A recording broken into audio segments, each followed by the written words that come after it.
Hey folks, so this little clip is for chapter 3, and it's interpersonal communication and perception. So interpersonal perception it's the process of which we decide what people are like and give meaning to their actions based off what we can observe. I gave an exercise for this chapter about people watching. And what we're talking about in this chapter is basing, the idea of interpersonal perception is that we don't know what leads up to when we see someone or interaction between people. We don't know the background story. All we know is what we visually observe.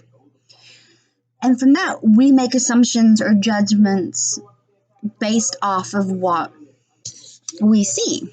We can make judgments on who we think a person is, how they might react, what their personality or maybe some hobbies that they have, just based off what we observe at that point in time. So, to understand interpersonal perception, there are 3 stages. The first stage is selecting. Sorry, I'm flipping through my notes here, so if you see me kind of look away, I'm going to my notes. In selecting, it's the first stage of the perceptual process, in which we select certain sensations to focus awareness on. This is where we focus in on particular sounds or actions. This is, you take the main focus on it.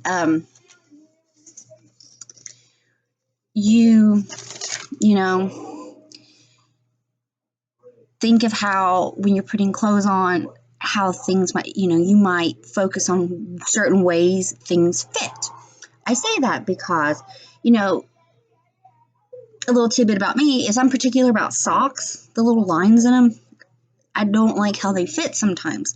So I get real particular or maybe how ways certain things fit on you. We're focusing on that.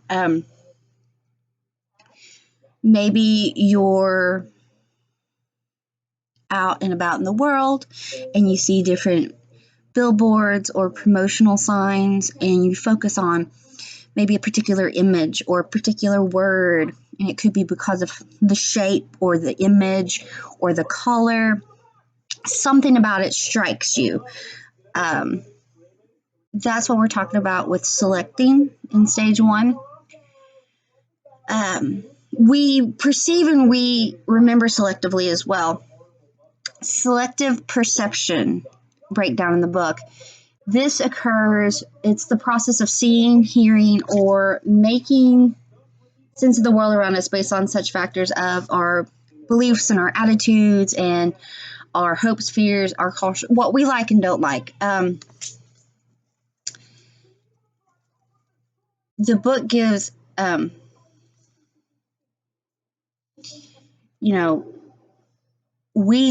we don't see, and we literally see and don't see things because of our tendency to perceive selective. It's you choosing what to hear and what to see. This is selective perception.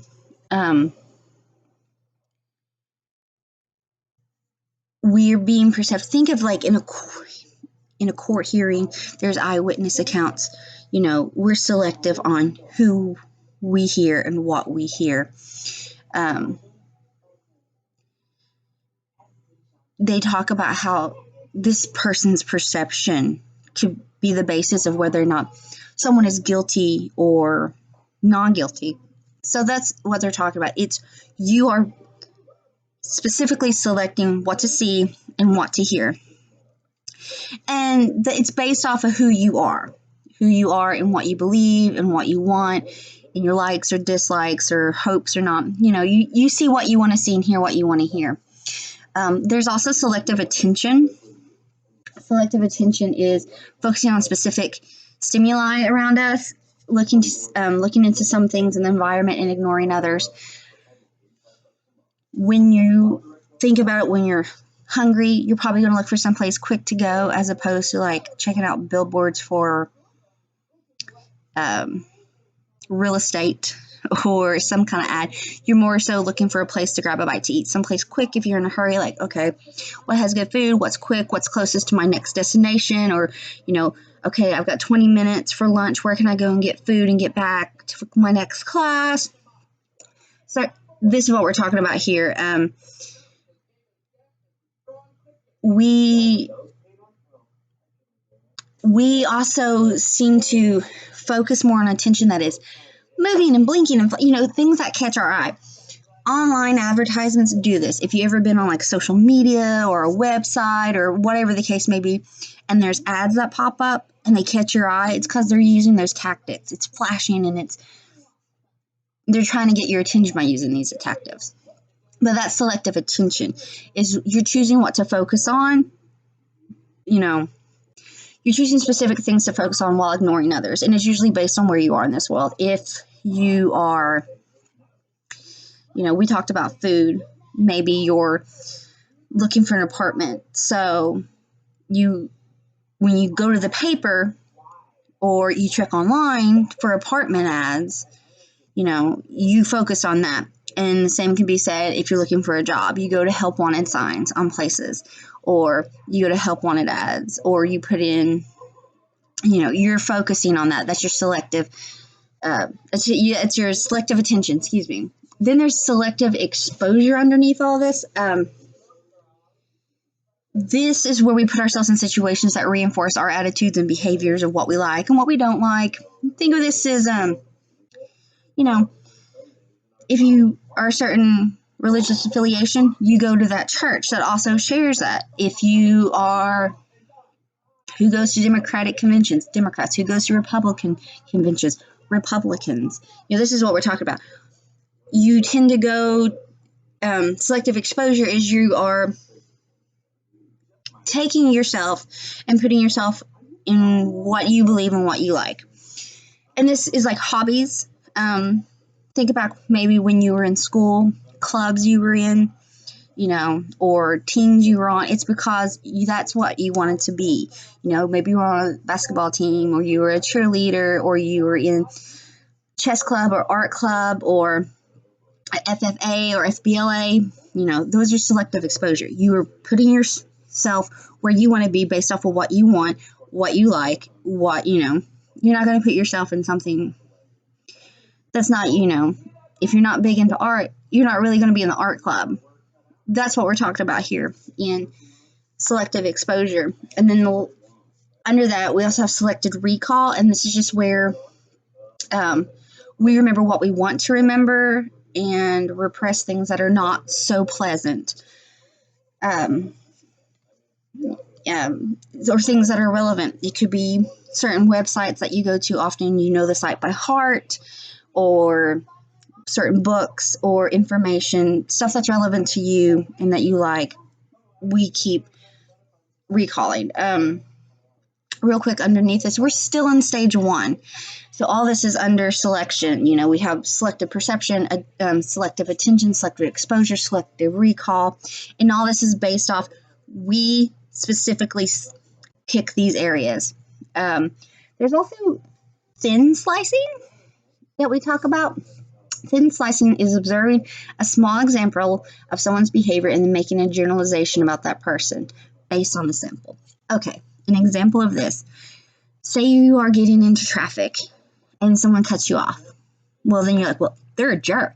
How dare they? Or I can't believe they cut me off. But what you don't know is that they may be trying to get over to let a bus through or a large semi through. You don't know the reasons why they did that, but all you have to go on is they cut you off. So that leads to the next assumption.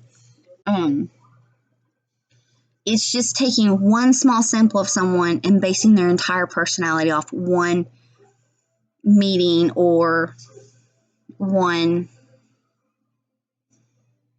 you're basing so much off of one interaction with someone. If someone's having a bad day and you talk to them, you may go, well, they're not really the most friendly to talk to or to interact with, but you're basing your information off of one small interaction. They could have been having a bad day. Maybe they were sick. Maybe they had a rough day at work or at school, or maybe got in a fight with someone. You don't know, but all you're seeing is a reaction, and then that causes you to make assumptions based off that one tiny interaction with someone. And again, all this is under selecting. So the stage 2 under interpersonal perception is organizing. Organizing is which we assemble stimuli into convenient and efficient patterns. The book has some different examples. Think of this organizing is you look at the images with the dots and you have to see a picture, or it's got broken circles, but our eyes want to complete the circle or the image. That's what we're talking about here. You are anticipating going somewhere with a friend for lunch or out to the movies or dinner or just to hang. So they said, we'll come by and pick you up in 5 minutes. So your anticipation is you're waiting for the car horn or maybe your phone to ring to signal you that they are here. Underneath, with organizing, we create categories. We talk about a way to create categories is to superimpose a familiar structure on information we select. Again, this is with the dots, they'll put dots together or ink blots, and you automatically make images with these dots or the ink blots. And it could be me, and for someone else, it could be something different, But that's what we're talking about with superimpose a familiar structure on information we select. It's not specifically that image, but that's what we are putting forth on that image. It also talks about categories and punctuation, and it's the process of making sense of stimuli by grouping, dividing, organizing, separating, and categorizing information. Phone numbers. We can remember phone numbers because you start with an area code, da, da, da. Then the first 3 digits, then the 4 digits that follow. So it's 334. And that's how we remember them. That's what they're talking about with categories and punctuation. It's also the same with Social Security numbers. It goes, what is it, 324? Yeah. It's a sequence, and that's how we remember it. It's because of that sequence. And that's what they're talking about with punctuation. And then closure. I talked about this earlier. You see an image like a circle or a triangle or a square. That's not complete. Maybe there's a teeny tiny part that's not connected, but in our mind, we seek closure.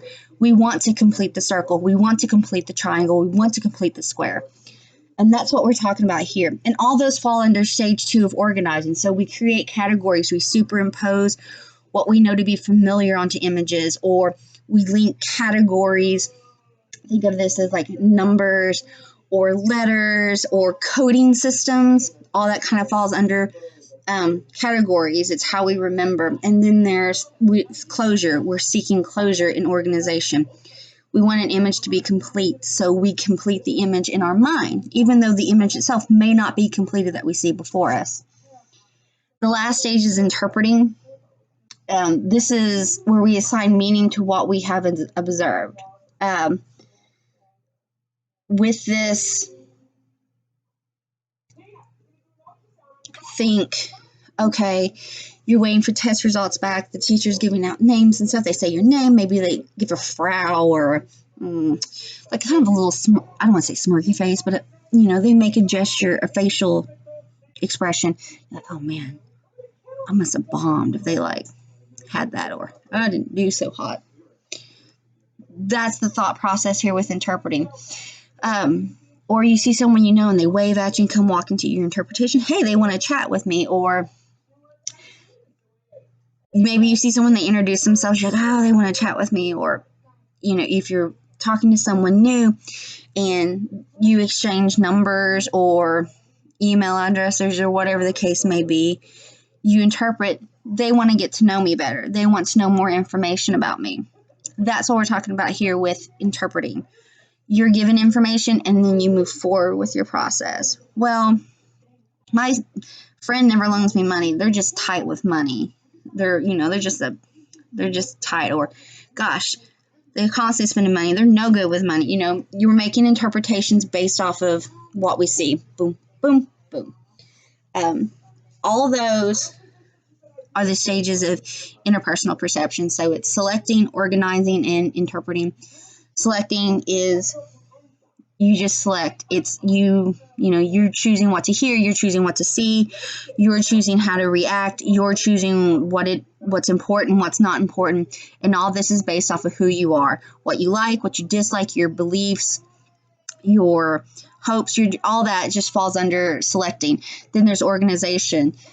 We organize into characters. We organize by putting what we know to be familiar, or by grouping, or by seeking closure on our selection. And then there's interpreting, which is where we just make assumptions and judgments based off what's given to us in a specific time, or situations. Okay, guys, this is the first video clip, and it was about perception and interpersonal communication and perception. I hope you have a great evening and hope this helps with the exercise. Again, if you have any questions, feel free to message me. Thanks.